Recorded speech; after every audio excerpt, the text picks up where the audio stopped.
Fala, galerinha do nono ano, sejam bem-vindos a mais uma aula de língua portuguesa comigo, professor Gersonias. Vamos conferir o slide, vamos ver qual é o tema da nossa aula de hoje. Olha aí, linguagem científica e jornalística. Professor, de novo esse assunto, calma, hoje a gente tem uma abordagem diferente. Calma, vocês são apressados demais. Vamos lá. Hoje a gente vai falar de linguagem técnica. Ela é muito parecida com a científica, gente, e até com a própria jornalística. Ela meio que abrange as duas também, né? Ela é como se fosse assim uma abrangência dessas outras duas, né? Então dá para chamar a linguagem técnica também de científica? Dá, certo? E também de jornalística? Dá também, ok? Então a gente está meio que unindo as duas coisas, certo? O gênero reportagem. As reportagens, dependendo muito do assunto, tem que utilizar a linguagem técnica. Por mais que o jornalista não seja um especialista na área, mas ele tem que utilizar alguns termos técnicos a depender do assunto, certo? Galera, primeiro aqui uma leitura que eu trouxe da Constituição, o artigo 5º da Constituição. Por que eu coloquei essa leitura aqui? Professor, você disse que o gênero é reportagem, já está com o artigo de Constituição? Como assim? Calma. O artigo 5º aqui é só para mostrar para vocês quanto a linguagem técnica ela é evidente, né, em algumas situações e alguns contextos, certo? E é o caso de um texto de lei. Galera, quando se trata de um texto de lei, a linguagem técnica ela é, assim, como eu posso dizer, né? Ela é essencial. E vamos ler aqui, eu até acho interessante a leitura, né, trazer um artigo 5º da Constituição para vocês lerem, até porque muito se discute, né, direitos e deveres e muito pouco se sabe, né, sobre os direitos e deveres. Mas vamos lá. Aqui no artigo 5º, gente, não fala só de direito, não, tem dever também, porque se ao mesmo tempo tem direito para algumas coisas, é porque também tem dever nosso para isso, né? Olha o que diz o artigo 5º. Todos são iguais perante a lei, sem distinção de qualquer natureza, garantindo-se aos brasileiros e aos estrangeiros residentes no país a inviolabilidade do direito à vida, à liberdade, à igualdade, à segurança e à propriedade nos termos seguintes. Já já a gente lê esses termos. Então, veja só, quando a gente lê o artigo 5º, a gente pensa assim, olha, meus direitos aí, mas também os seus deveres. Se diz que todos são iguais perante a lei, é igualdade para você, mas também para com o outro. Assim como você tem direito a isso, o outro também tem. Então é um dever seu também. Não tolir o direito do outro, certo? E esses direitos aqui, né, tanto para brasileiro como para estrangeiro residente no país, né, no próprio Brasil, é inviolável, não podem ser tirados. O quê? O direito à vida, né? Então, se você tem direito de viver, certo? O outro também tem. Então, é um dever seu preservar a vida do outro também. A liberdade, a igualdade, a segurança e a propriedade nos termos seguintes. Agora nós vamos ler os termos seguintes, né? Então, gente, aqui tem direitos e deveres. Vamos lá. Homens e mulheres são iguais em direitos e obrigações nos termos desta Constituição. Essa Constituição, né, a gente pode colocar assim, CF, né? Ela é do ano de 1988. Ninguém será obrigado a fazer ou deixar de fazer alguma coisa senão em virtude de lei, certo? Você só faz alguma coisa obrigatoriamente ou deixa de fazer alguma coisa obrigatoriamente se houver uma lei. Se não há lei para isso, né? O famoso proibido proibir, né? Certo? Ou então o que não é proibido é permitido, ok? Enfim, né?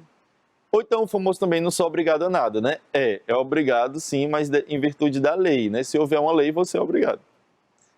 Tanto a fazer como a não fazer. Eu quero fazer isso, mas tem uma lei que não pode fazer, não faz, certo? Como, por exemplo, você é menor de idade, não pode, você é obrigado a não comprar bebida alcoólica, né? Em alguns lugares, certo? Por quê? Porque existe lei. Rapaz, não vou nem tocar nesse assunto aí, que eu sei, deixa aqui. Ninguém será submetido à tortura, nem a tratamento desumano ou degradante.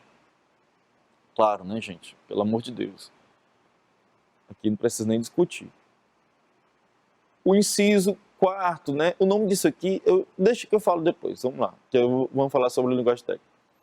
É livre a manifestação do pensamento, sendo vedado o anonimato, olha aí, né, a liberdade de expressão, né, você podendo falar, você tendo o seu pensamento, né, a sua opinião, ok? Você disser assim, açaí é ruim, você pode dizer que açaí é ruim, rapaz. Não precisa ficar aí falando só porque todo mundo, a maioria gosta, né? É aquele velho meme, né? Da cobra coral verdadeira. Como é que você descobre que uma cobra coral é verdadeira? Quando ela diz que açaí tem gosto de terra. Pronto, é verdadeira ela. Que piada horrível. Vamos lá. É assegurado o direito de resposta proporcional ao agravo, além da indenização por dano material, moral ou à imagem, né? Assim como alguém pode dizer alguma coisa, você também pode responder, né? E dependendo também do agravo, né, de alguma situação em que houve, né, alguns direitos feridos seu, você pode pedir indenização por isso, né? Material, moral ou a imagem, né? A reputação, ok? Reputação. Existe crime reputacional. Por mais que você diga assim, ah, mas eu não falei nada demais sobre a pessoa, mas você montou uma reputação que ela não tem, certo? É o crime reputacional. Olha aí, que coisa, hein? Cuidado, rapaz, na hora que for falar mal do fulano, você não está construindo a reputação dele que ele não tem, né? Inviolável a liberdade de consciência e de crença, sendo assegurado o livre exercício dos cultos religiosos e garantida na forma da lei a proteção aos locais de culto e às suas liturgias, certo? E aqui, gente, se estende a todas as religiões, não é só religião A, B ou C, certo? Se estende a todas as religiões, a liberdade, né, de consciência, de crença, de cada um escolher a sua crença, ok? De fazer os seus cultos, certo? E ainda também o lugar onde é realizado o culto também é protegido. Vamos lá. E o sétimo, não deu para botar, tem um bocado, gente, aqui, rapaz, se fosse botar todos aqui, a gente ia passar a aula todinha.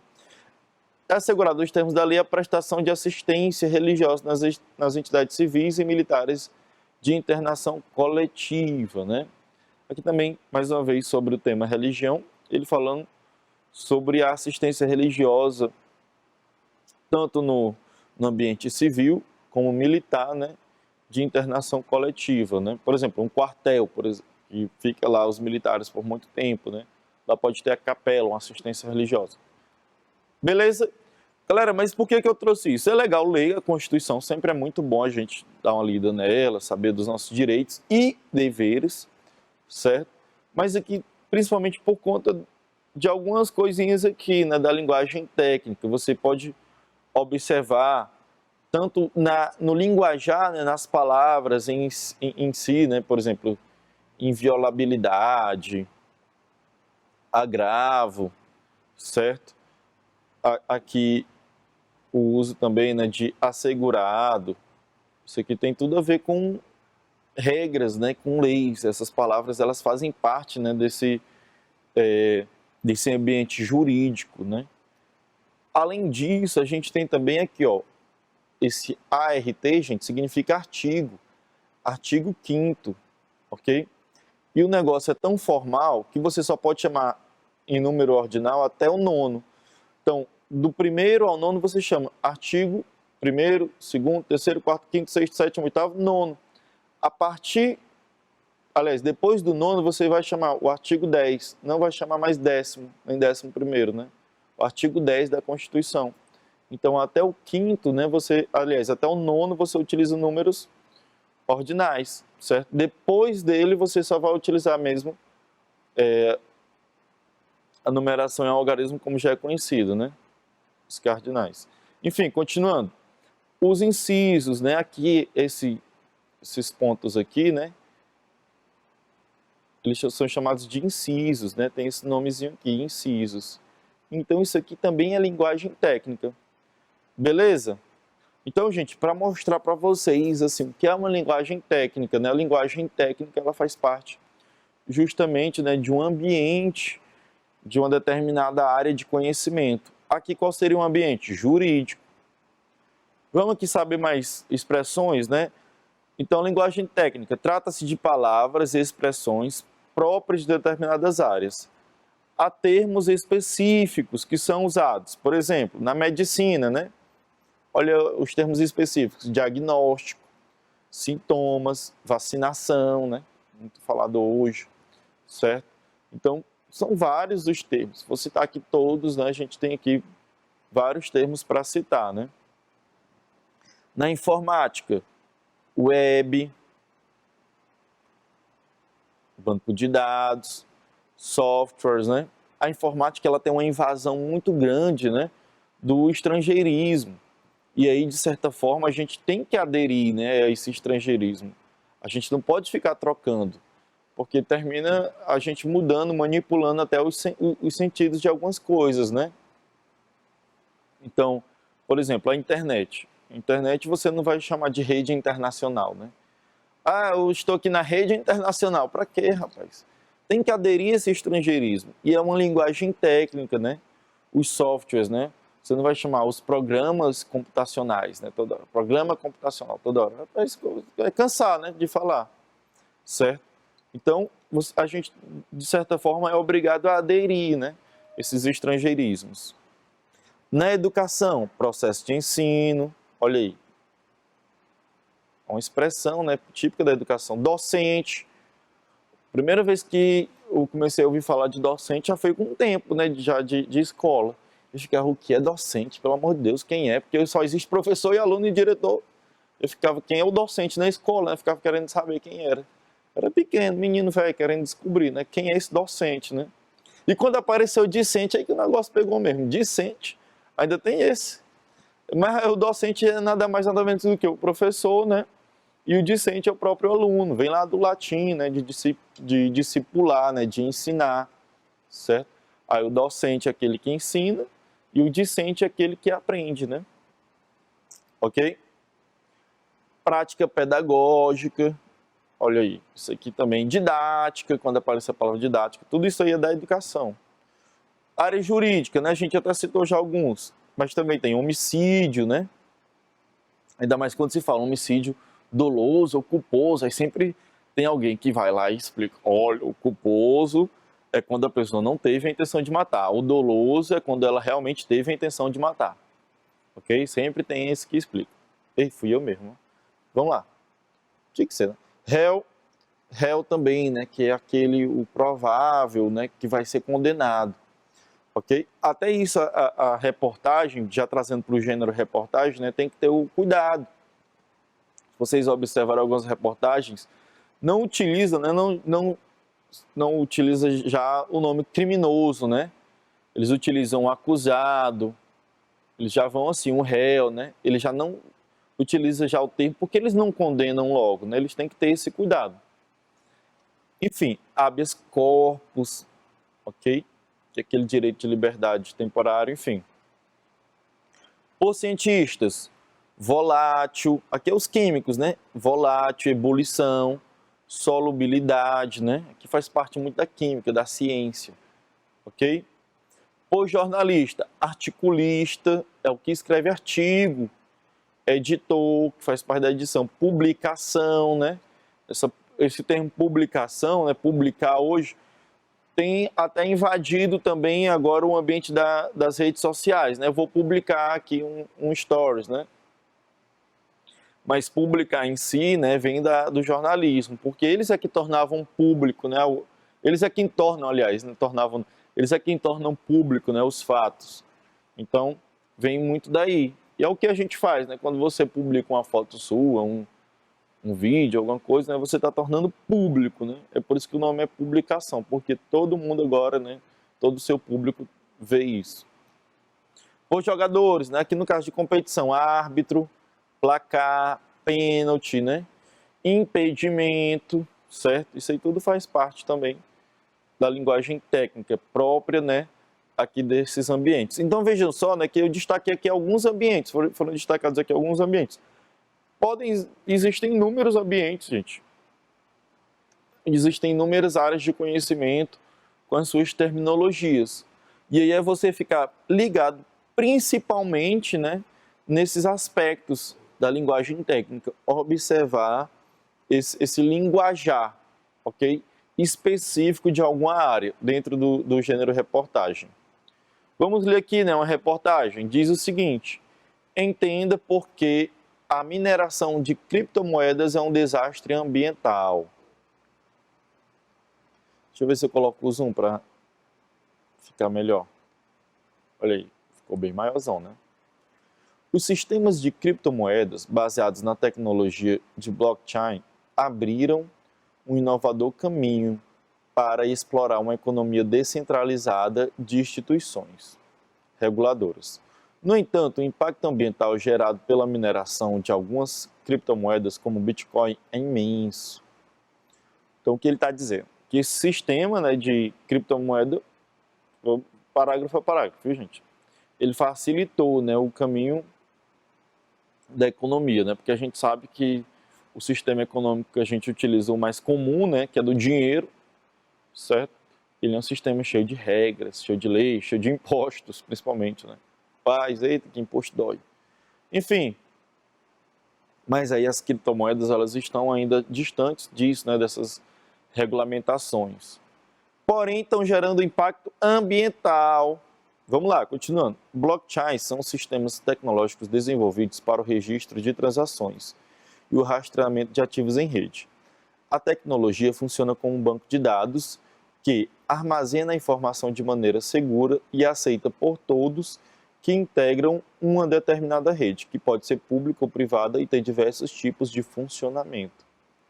Então, esse blockchain aí, né, é como se fosse esse sistema em que há justamente as transações, né, certo? A criptomoeda, gente, não existe o dinheiro, o papel, né, não tem, você nunca vai pegar uma criptomoeda. Ah, eu peguei aqui uma criptomoeda aqui, minha criptomoeda. Não, não vai acontecer isso, gente. É tudo por meio de sistema, certo? É tudo feito, é como se fosse hoje o Pix, né? Praticamente, o Pix, ele já é ele é muito parecido com a criptomoeda, né? É só, você nem vê o dinheiro, certo? Você nem pega na cor do dinheiro. Vai só passando aqui, ó, pá, tá ali, já tá com fulano, já não tá mais comigo, né? Tá contigo. Enfim, e a questão ambiental, né? Por que ela tá gerando, já que não é impresso?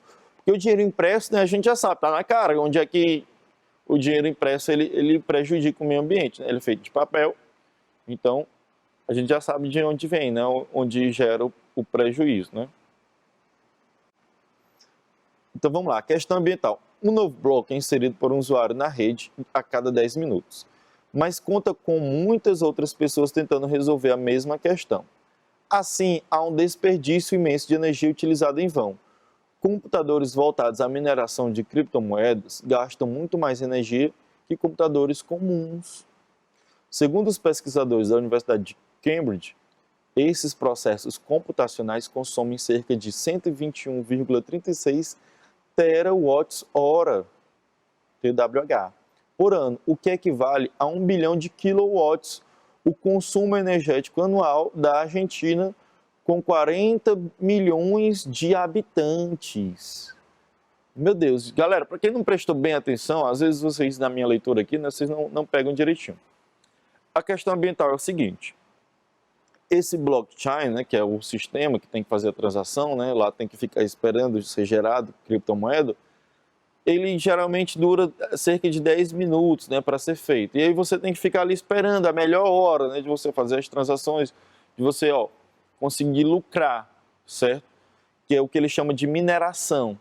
Só que aí esses computadores, para realizar essas transações, eles utilizam muita energia, né? Eles consomem muita energia elétrica. E a gente sabe de onde vem a energia elétrica, né? Ela infelizmente ainda não é eólica, ok? Nem solar. Em sua maioria, a energia elétrica ela vem das hidrelétricas, né? Ou seja, ela vem da força da água do rio. Então, muito consumo de energia elétrica, há um prejuízo, né, lá nas hidrelétricas, onde é produzido, ou seja, há um prejuízo diretamente voltado para os rios. Enfim, então o que ele observou, né, o que eles observam é que esses processos consomem cerca de 121,36 terawatt-horas por ano, né? Então, em um ano, eles consomem, né, mais ou menos o que todo o país da Argentina, com 40 milhões de pessoas, né, consome no ano. Então, um país com 40 milhões de pessoas, que é a Argentina, né, país lá do Messi, ele não mora lá na Argentina, ele não está gastando lá, enfim. Então, na Argentina, 40 milhões de habitantes em um ano consome o mesmo que um computador só consome em um ano também. Rapaz, né? Esse computador aí, o negócio é complicado, hein, com ele. E é isso o prejuízo ambiental, né, que essa reportagem está falando. Ok? Ele gera esse desastre ambiental. Porque ao consumir muita energia, né, requer mais trabalho lá nas hidroelétricas. E esse mais trabalho é uma força, né, um pouquinho mais com que a água tenha mais força, desgasta mais os rios, né? Certo? Então vamos aqui, ó, sobre o texto lido. Selecione a correta ou as corretas, né? Em havendo mais de uma, a gente pode colocar corretas, certo? Então, o assunto do texto, o assunto, não é o tema, gente, o assunto. O que o texto fala, né? O assunto dele. Relaciona-se com a tecnologia, né? Tem a ver com tecnologia, o assunto do texto. Galera, a gente pode destacar, né, que o assunto, o texto ele alia dois assuntos. Questão ambiental e tecnologia, né? Então, sim, veja que ele diz, relaciona-se com a tecnologia, certo? Então, tem relação com a tecnologia. Ele não está dizendo o que é o assunto, né, somente. Se a alternativa aqui colocasse o que é o assunto do texto, a gente ia ter que colocar de forma mais completa, né? Ok? A gente ia ter que observar isso de uma forma mais completa. Tecnologia e questão ambiental. Como ele disse, relaciona-se, ou seja, o assunto ele relaciona-se tanto com tecnologia como com questão ambiental. E tá certo, essa daqui a gente pode selecionar, porque tem a ver com tecnologia. Aliás, né, a tecnologia é o ponto principal, né? Porque é ela que está realmente gerando, produzindo esse desgaste ambiental. A outra diz o seguinte: usar linguagem técnica em reportagem é inadequado? Usar linguagem técnica. A reportagem é um texto que você pode pensar assim, mas a reportagem é para todo mundo ler. Não, gente, a reportagem ela é diferente da notícia. A notícia, como ela traz fatos, ela traz ela traz aqueles fatos noticiosos mais importantes e relevantes, né? Aquilo que geralmente tem que ser até uma novidade no dia, né? Tem que ser aquela pauta que vai ser totalmente novidade para aquele dia. Ela busca ter uma linguagem mais clara e objetiva. A notícia ela tenta fugir, né, de algumas palavras difíceis, ela tenta fugir de uma linguagem mais complicada para o leitor. Por quê? Porque eles visam justamente o alcance do máximo número de leitores, né? Diferente da reportagem. A reportagem ela é mais temática, ela não só se baseia num fato noticioso. Ela trata de temas, certo? E aí, alguns temas, o repórter já sabe que não é para tanta gente ler. Ele já sabe que é um público mais específico, que vai gostar de ler esse tema. Então, ele escolhe o tema que ele escreve, e ele até tem também, eu acredito, certa relação com esse tema. Ele vê a importância desse tema também, não é qualquer tema, eu vou escrever aqui sobre qualquer coisa. Não, ele vê também a relevância, o tema tem que ser relevante. E ele escreve a reportagem dele, né? E como está de acordo com o tema, né, está de acordo com o assunto também. E aí, dependendo do assunto, a linguagem técnica ela tem que ser utilizada, ela deve ser utilizada. E veja que aqui diz que é inadequado, né, usar a linguagem técnica. Não, não é inadequado. É adequado. A gente pode tirar esse "in" aqui. É adequado, sim. E dependendo do tema, deve ser utilizada a linguagem técnica, certo? Então, essa daí a gente não vai marcar, porque diz que é inadequado, né? E não é inadequado. É adequado, sim, né? E dependendo do tema, tem que realmente utilizar demais, né? O prejuízo ambiental está ligado ao consumo de energia, que já é compreensão do texto, né? E aí, a gente até já falou, né, que realmente é um computador apenas, né, funcionando dentro desse sistema, gasta o que um país inteiro, como a Argentina, gasta em um ano, né? Então é lógico que está relacionado ao prejuízo, aliás, o prejuízo está relacionado ao consumo de energia, certo? E a última aqui, Bitcoin, criptomoedas e blockchain, né? São exemplos de linguagem técnica. E aí, galera, aqui muito fácil, né? Primeiro, não é só porque está em inglês que também a gente já vai dizer, é linguagem técnica. Não caiam nessa não, certo? Mas aqui a gente vai observar toda a relação, né, que há nesse nicho, né, de tecnologia. Então, criptomoedas, né, são as moedas criptografadas. Então, é lógico que aqui tem uma linguagem técnica, né? Aqui é evidente.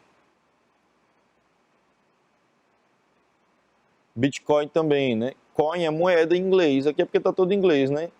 E bit é justamente essa moeda que é de dados, né? Que funciona como se fosse um dado. Ela não é uma moeda que você pode palpar ela, né? Pegar, opa, tá aqui, ó, uma moeda aqui, Bitcoin aqui não. Diferente, né, dos nossos centavos, do nosso real, que a gente observa, né? Tem lá a nota de R$2, enfim. E agora, blockchain, né? Blockchain é o nome do sistema também, então é uma linguagem técnica. Todos eles são linguagem técnica, certo? São exemplos de linguagem técnica e fazem parte aí desse assunto que é a tecnologia, né? O Bitcoin tem tudo a ver com tecnologia, né? Uma moeda totalmente tecnológica, totalmente até futurística. Eu acho que nem tão futurística mais, né? Já faz parte da nossa atualidade. Ok? E como eu disse, né, a reportagem ela utiliza essa linguagem formal, essa linguagem técnica, porque é necessário dependendo do tema. Né? Eu gosto desse tema de criptomoeda, de observar essas coisas. Né? Então é uma reportagem que eu li e gosto. Nem todo mundo gosta, mas aí quem gosta tem que estar atento, né, a esses termos. Não vai lá dizer, ele devia não ter escrito assim, tão difícil esse negócio. Não. Quem não gosta, é lógico que nem vai querer nem ler a reportagem, vai ler reportagens que tem lá termos até que ele já vai conhecer, né? Escrever uma reportagem sobre Free Fire, né? Vocês vão saber todos os termos que colocar lá, né? Todos os termos técnicos do Free Fire. Ô, rapaz. Vamos lá, então. Vamos conferir. Opa, nem coloquei a última, né? Deixa eu colocar antes do gabarito também, né? Tá aqui, ó. Corretíssima também, viu, gente? Olha aí. Pronto. Então, galera, aqui a gente encerra nossa aula. Muito obrigado e até a próxima. Valeu, galerinha!